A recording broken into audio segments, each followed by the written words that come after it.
miniseries 4 Lives starts on BBC One this week, with all 3 episodes airing on successive nights at 9 p.m.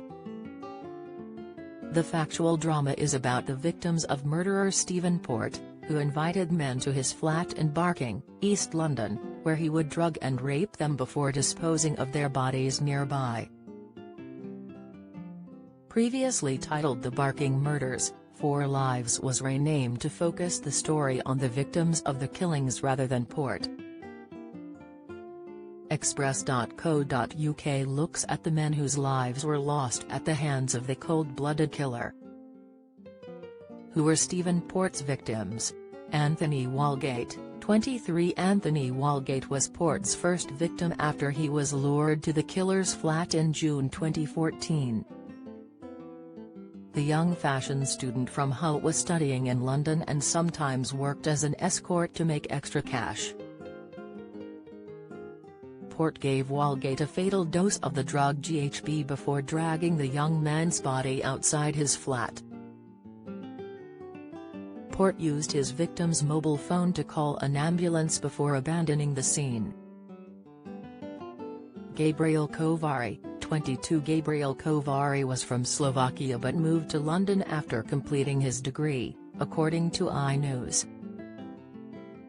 He had ambitions to become a translator and work for the NHS, but sadly his dreams were ended after meeting Port.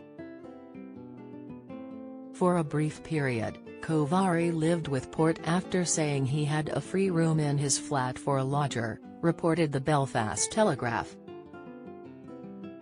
Kovari was murdered in August 2014 in similar circumstances to Walgate, with his body left in nearby St Margaret's churchyard. Daniel Whitworth, 21. Daniel Whitworth from Gravesend, Kent was working as a chef in London when he encountered Port through a dating site. According to The Sun, Whitworth had been working in upmarket places such as Canary Wharf and One Moorgate Place. His body was again found in the churchyard with a fake suicide note on him, which seemed to suggest he had been responsible for Kovari's death as well. Like the previous victims, Whitworth has been poisoned with GHB. Later, the police concluded the suicide note had been written by Port. Jack Taylor, 25. Port's final victim was Jack Taylor, who worked as a night shift forklift driver.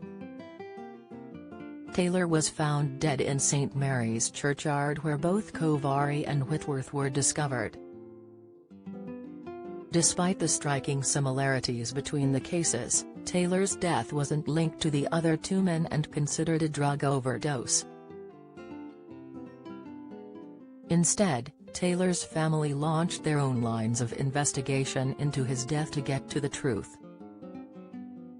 An inquest in December 2021 concluded the errors during the investigation into Walgate's death contributed to the killings of Kovari, Whitworth, and Taylor. The families of Port's victims hailed the inquest jury's findings, saying, "The deaths of Anthony, Gabriel, Daniel and Jack should be on public record as one of the most widespread institutional failures in modern history." Port is serving a whole life order after he was convicted in November 2016 and is unlikely to ever be released. The producers of 4 Lives reached out to the families of the victims to inform them of the factual drama and work with them on the program. Producer Jeff Pope told the Radio Times, "Our process is to engage very, very early with the families, which we did. And if we'd really encountered a lot of resistance to the idea of doing this drama, then we would have abandoned it at that point. The only family that we couldn't really establish proper contact with was Gabriel Kovari's family in Slovakia. We informed them about what we were doing and so they're aware of it. But they chose not to be involved."